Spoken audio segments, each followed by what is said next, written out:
আসসালামু আলাইকুম বন্ধুরা, কেমন আছো সবাই? আশা করি ভালো আছো। তো আজকে সকালবেলা উঠেই দেখলাম কতগুলো ফুল ফুটে রয়েছে বাড়ির আশেপাশে, নানান রকমের ফুল। তাই মনটা খুব ভালো হয়ে গেছে। আজকে দেখাবো আমি বালতির ভিতরে এবং বস্তায় কিভাবে গাছ লাগাইছি। দেখো কত সুন্দর হয়েছে গাছগুলি।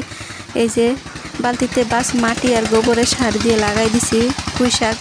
তো অনেকেই পুঁই শাক ভালোবাসো, দেখো কত সুন্দর করে গাছ লাগানো যায়। তাদের বাড়িতে জায়গা কম, তাদের বাড়ি তো এভাবে বস্তায় মাটি উড়ে লাগাই দিলে কিন্তু খুব সুন্দর গাছ হয়। বাড়ির উঠোনে একটা বেলি ফুলের গাছ হয়েছে, আর আমি এখানে লাগাইছি শসার বিচি।